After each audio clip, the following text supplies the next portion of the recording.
Il y a une différence en tabarnak dans le consentement sexuel et encadrer ton enfant qui n'a pas les aptitudes encore de décider ce qui est bon ou pas pour lui. Son cerveau n'est pas développé, il n'est pas mature. C'est la job d'un parent de l'encadrer. Tes propos vont loin un peu, je pense.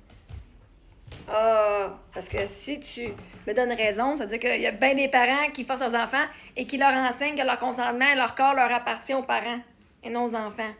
Ce qui est faux. En tant que parent, je t'annonce que le corps de ton enfant ne t'appartient pas. Mais, vois-tu, consentement sexuel, je parle par consentement du corps. Je dois donner l'exemple de sexuel parce que le consentement sexuel vient, est-ce que je peux toucher tes seins? Est-ce que je peux toucher ton corps? Est-ce que je peux te toucher? Moi, je parle du consentement en général. Mais vous autres, vous n'êtes pas capable de comprendre le consentement en général parce que c'est un enfant, ils n'ont pas de consentement à donner. Fait que je dois parler sexuel parce que c'est la seule façon que vous pouvez écouter. Pour qu'il y ait consentement sexuel, généralement aussi, il faut demander le consentement pour embrasser la personne, le consentement pour les toucher. Même ses seins, ses fesses. Parce que bien les parents donnent des tapes ses fesses sans consentement. Hein? Hey, good job, une claque ses fesses à leurs enfants. Juste une petite tape d'amour. C'est encore. C'est pas. C'est de même que le monde se fait abuser sans le savoir. C'est juste normal, chez nous, on se donne des tapes ses fesses, puis à un moment donné, une tape ses fesses, ça devient plus. Moi, j'en prends la différence entre consentement d'un adulte versus consentement d'un enfant, il n'y en a pas de différence. Que ce soit pour avoir du sexe ou que ce soit pour te faire déshabiller. Ton parent te force à te déshabiller pour aller prendre ton bain. Non. Non. Toi, tu dis, il faut encadrer, hein? Puis encadrer ton enfant qui n'a pas les attitudes encore de décider ce qui est bon ou pas pour lui. Non. Toi, tu veux encadrer les enfants qui n'ont pas les aptitudes. Donc, au lieu d'encadrer l'enfant, pourquoi est-ce que tu lui montres pas les aptitudes? Mon enfant est tellement innocent que je n'y apprendrai pas à avoir les aptitudes de ce qui est bon ou pas. Parce qu'en fait, c'est bon pour vous autres, là. Prendre son bain tous les jours, c'est pas nécessaire. C'est bon pour vous autres. Pour votre apparence de parent qui est un bon parent. Moi, je le vois bien, on va le faire tous les jours. Je suis un bon parent, les autres, c'est de la merde.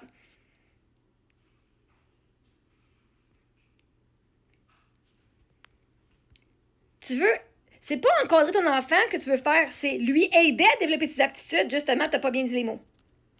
Il y a une différence entre consentement sexuel et encadrer ton enfant. Encadrer, c'est dire voici les limites. Maintenant, toi, tu peux jouer là-dedans. Si tu veux enseigner à ton enfant l'aptitude de prendre une bonne décision, dire OK, c'est pas la bonne décision. Là, t'as rien d'apprendre l'attitude d'écouter son père ou sa mère.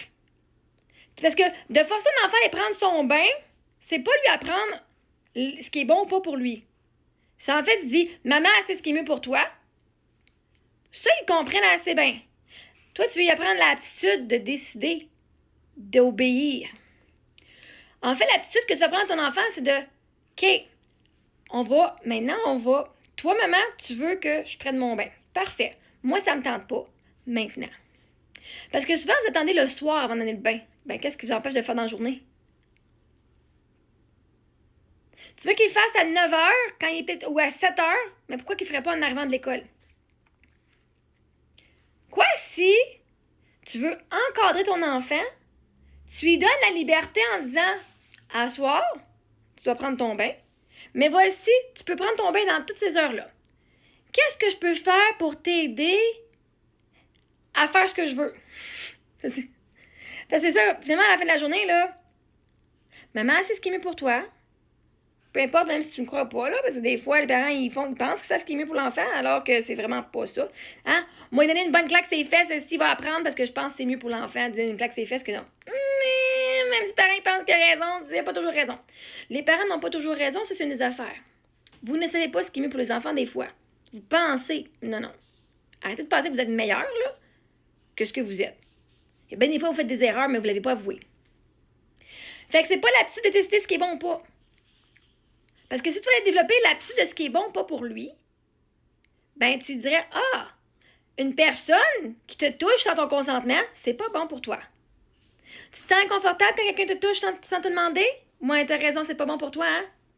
Moi, le faire quand même. Si tu forces ton enfant, tu apprends pas ce qui est bon pour lui, tu apprends ce qui est bon pour toi.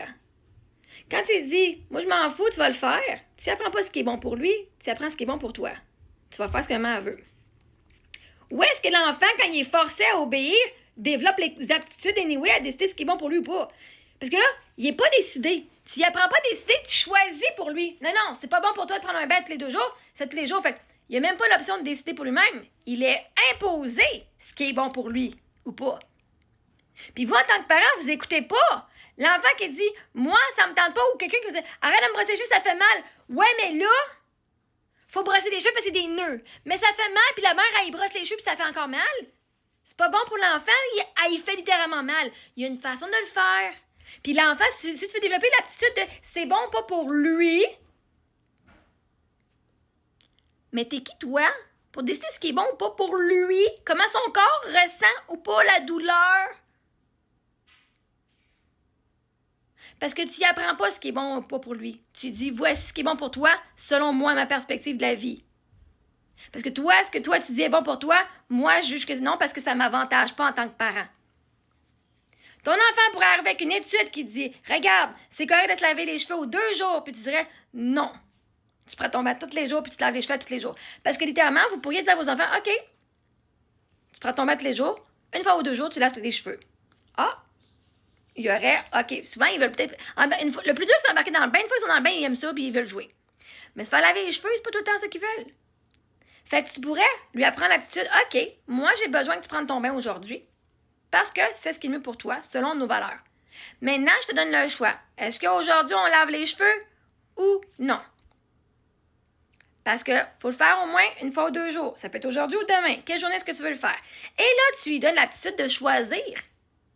Tu lui donnes l'option de dire, hey, je t'aime assez que je te donne un choix, mais voici les choix que moi, je peux te permettre. Parce que j'ai des affaires que je connais en tant que parent, que je sais sont avantageuses pour toi, même si toi, en tant qu'enfant, tu n'as pas encore le cerveau développé pour ça. Tu vois-tu la différence entre maintenant, tu te déshabilles, tu prends ton bain tout de suite parce que je te l'oblige ou OK. Maintenant, moi, j'ai besoin de ça. Tu peux le faire entre l'arrivée de l'école puis au dodo. Voici de telle heure à telle heure, tu peux choisir l'heure que tu veux le prendre. Et je suis prête à faire le compromis une fois ou 2 jours, laver tes cheveux, c'est ça qui est difficile. Parce que t'as pas besoin de laver ta peau tous les jours, hein. Tu peux aller dans l'eau, trincer, jouer un petit peu, mettre de la mousse là-dedans, être du fun. Puis en plus, tu penses que quand tu donnes un bain à ton enfant qui sort propre, c'est dégueulasse un bain, là. Je sais pas pourquoi vous pensez que de laver les cheveux dans le bain de votre enfant, si les cheveux sales, là, puis la peau sale, là, tu penses vraiment qu'un bain va rendre ton enfant plus propre? Chris, quand le bain il draine, là, vous voyez pas tous les petits flocons, les affaires qui flottent, là? Évidemment, il a les cheveux sales, il se baigne dans l'eau sale. Puis là, tu rinces avec l'eau sale. Il est probablement même plus sale après avoir pris son bain qu'avant. Là, en plus, ça s'est tout comme collé sur son corps quand il se lève. Je comprends pas pourquoi moi, un bain, c'est donné aux enfants, parce qu'une douche, c'est bien mieux. Ça recoule dans le drain. Le bain, c'est un jus de personne. C'est une soupe d'humain. Avec les bactéries. Vous dites, on faut donner un bain aux enfants pour enlever les bactéries. Chris, ils se baignent dans les bactéries, dans l'eau chaude en plus. Au moins, son corps, les bactéries sont là, mais dans l'eau, sont encore dans un habitat humide et chaud. Avec toute la graisse des cheveux qui flottent sur le top, t'as tous les cheveux qui flottent puis que ça recolle sur le corps. Viens pas me dire que c'est bon de prendre un bain pour un enfant, hein, que tu viens faire laver ses cheveux à tous les jours. Tu rinces ça là-dedans, hein? Fait que non. C'est l'aptitude que tu veux développer, c'est l'aptitude que tu développes. Quand tu le forces à faire de quoi, tu le développes même pas à décider ce qui est bon parce que c'est toi qui décides ce qui est bon pour lui. Au lieu de lui apprendre comment est-ce qu'on fait pour décider ce qui est bon pour nous. Parce que je te garantis, il y a du monde qui ont de l'eczéma puis prennent leur bain tous les jours. Ils vont dire, ben non, mais on peut pas se faire ton bain tous les jours. C'est pas bon pour ta peau, ça assèche ta peau.